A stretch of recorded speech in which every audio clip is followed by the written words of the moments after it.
We are talking about intelligence. We're talking about something that we have never done before as a group or as a race or as an entity, as far as human people are concerned.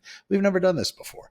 So for people to go out there and say what it's going to do, what it's not going to do, all they can do is really guess. And there are some very educated people out there guessing, and some of them are going to be correct. But as far as the outcome is, what it's going to look like when AI fully evolves and fully gets to a point of being smarter than everybody on the planet and not being within our control any longer, that's going to be an entirely different time. And for the people just to continue to push forward without considering maybe putting some brakes on certain parts of the systems, I think might be a bit reckless. We're going to have to see what happens.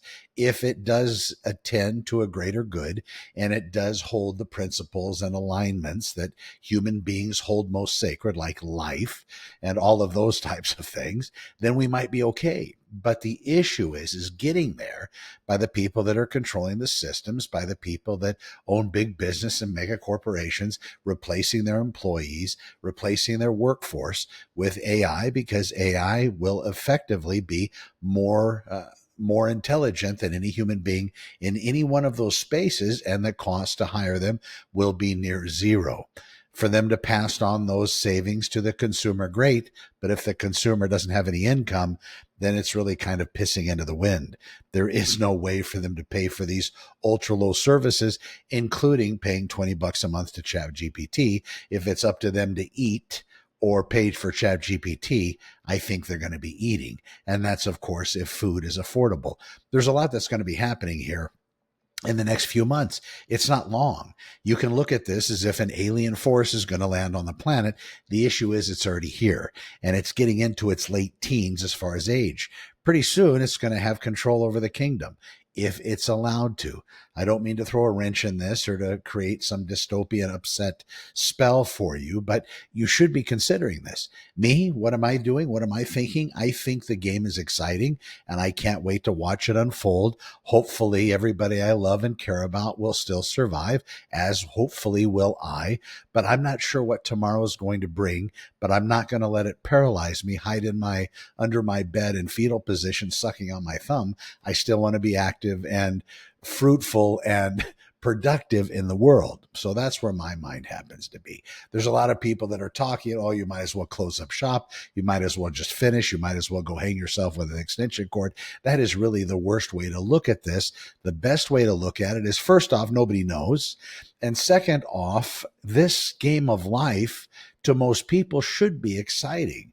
It should be wonderful. And yes, I've had my downtime. Yes, I've been sleeping in cars and in parks and on benches.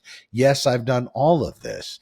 Now, I haven't had a long time in that realm, and I haven't been diagnosed with some mental disorder or psychosis. So my heart goes out to those people as well. But maybe this is a good place where all of us might be able to come together and get a common voice on how this should be approached, at least from a human perspective. Now, it doesn't seem like we have any kind of influence or any kind of say in this. The power is in people. For us to stick together on any topic as human beings is very difficult. If you're part of an organization and the leader gets everybody together to be able to do something out there in the attacking of, or point being made to, some much more powerful entity or group or government or whatever it may be, then that's fantastic. But typically, sole actors out there, the people that really aren't members of any groups, they're going to be standing alone, and they're not going to have a lot of people they're going to be able to side with until it comes down to that point where it's going to be human standing next to human and fighting another adversary, looking at something that might be of a greater intelligence, faster, stronger, smarter, and hopefully trying to wrap ourselves around our human intellect, human abilities, in order to gain some kind of an advantage, if in fact that's where the world turns. On the other side of it, it could be the most fantastic thing that's ever happened to the human race. It could be something that embraces us, loves us, and cares for us as a mother, as a good mother would. care for their children. And that would be something special. There would be an abundance everywhere. People wouldn't have to be concerned about things. And whatever challenges you might think you're going to be missing, I'm sure that these agentic systems, these AI systems, will be able to give us challenges that will be just phenomenal and fun. The issue is that going to be something people are going to accept also? What is that going to look like? Are we going to be strapping on VR headsets and staring off into the wild beyond, sitting in some home or some room or some trailer somewhere in an armchair where we haven't moved for hours because we're immersed in this fake reality when we have the real stuff actually outside our front door? And then what does the real stuff actually look like? These systems are going to be able to feed us stuff that's going to basically queue up our dopamine and keep it running for hours on end. What does that result look like? Right now, just with food, I've had a problem all of my life fighting that dopamine hit. I end up in a drive-thru at Carl's Jr. buying 15 tacos, 2 large steaks, and 2 large curly fries, and there I am. That was my method for a very long time until I finally got away from that habit. And thank God it wasn't because a doctor said, Connor, you better stop. The next taco you eat could end in your demise. I actually was able to stop it on my own. Same with alcohol. Went through that whole realm. I didn't hit bottom, didn't get arrested for deuce, didn't hurt anybody or anything like that, but it was just time. And I hope if these systems come online, we all realize when we've had enough, or when enough is enough, and when it's time.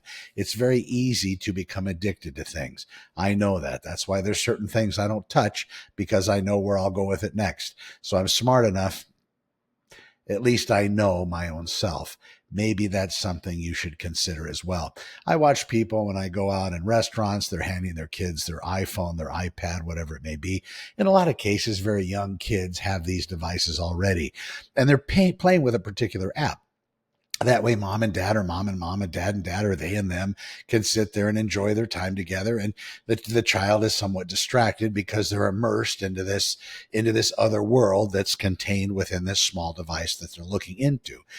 One of the questions you might want to ponder before you so readily hand that same app to your child next time to try to keep them quiet is, where is that app coming from? And you might have the answer, but how is that app working?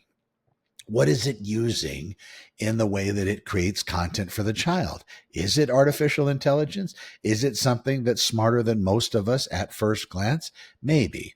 And most of the social media systems, they have AI integration. They are feeding you exactly what you want to see. That's why a lot of people aren't more productive in the world, or more successful, or more entrepreneurial, because they get stuck in this thing where hours a day they're scrolling, maybe when they should be working or bettering themselves, learning how to write with their left hand, or whatever your method happens to be to eternal happiness and joy. Maybe that's it. Maybe you looking at these apps, maybe giving it to your children, make them happy too. Ultimately, we can only offer the best case scenario, the best advice, the best counseling, and best love and best support to our kids. Ultimately, they're going to probably go many places that we probably don't like.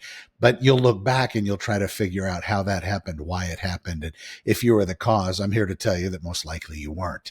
People just have their own decisions to make, and that includes children. That includes children that become adolescents, become teenagers, and become young adults. They have their choices. You look at the assassination of Charlie Kirk recently, and it's interesting. It seems like most of the people that are giving the most vile comments, the most rough feedback, they're of the younger type. They don't know what it's like to have a gun pointed in their face.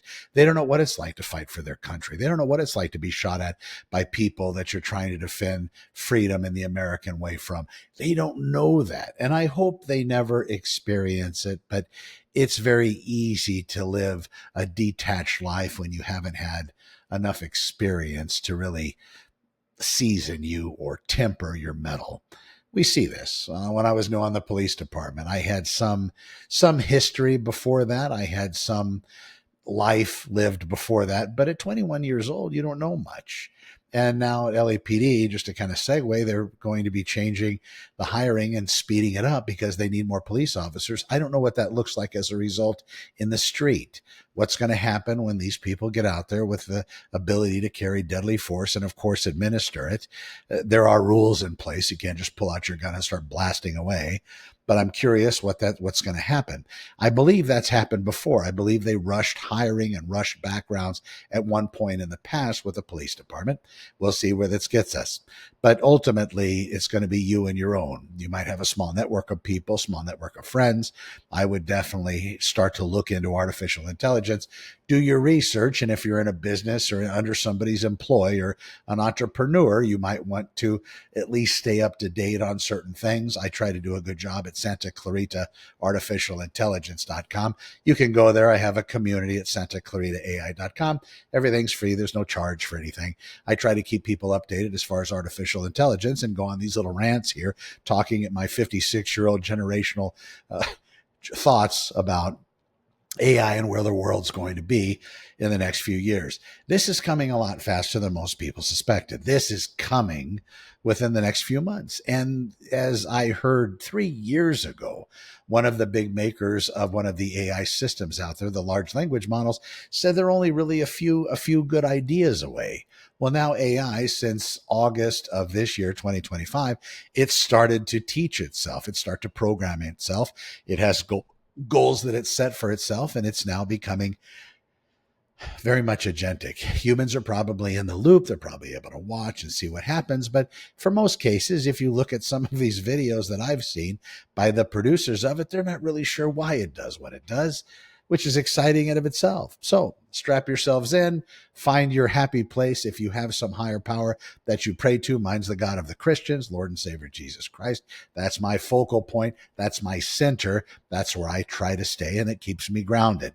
That way, if something from AI convinces me to try to go elsewhere or seek a religion with robotheism, I'm able to come back because I understand who my Savior is and what my line in the sand happens to be.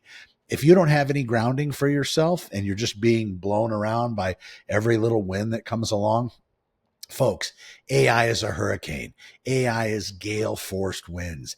AI is something that's going to be able to pull you off center and keep you there. So you need some kind of grounding, whether it's in friends or family or your God or some kind of philosopher or philosophy, whatever it happens to be. I could tell everybody out there to be Christian, but there's going to be a lot of hate with that. But find your happy place, find your center, and try to align yourself with there. Have something that you can read, a document maybe about self or about, what you believe in. Write those tenets out so you can always come back to it. So it's never modified or changed. You actually know where your center is. Because in a very short time, we're going to see these systems be able to pull everybody in the human race off center. We're very easily amused. We get distracted, just like that cartoon. The dog sees squirrel, and then he's off and he's running after something after he was trying to pay attention to something else. Human beings just give us the right squirrel, and we'll be in all at once. I'm Connor with Honor. We'll see you in the next one. I did talk about Santa Clarita artificial intelligence. Check it out. Tell me what you think. It would be a pleasure. And, well, thanks for watching. Talk to you in the next one.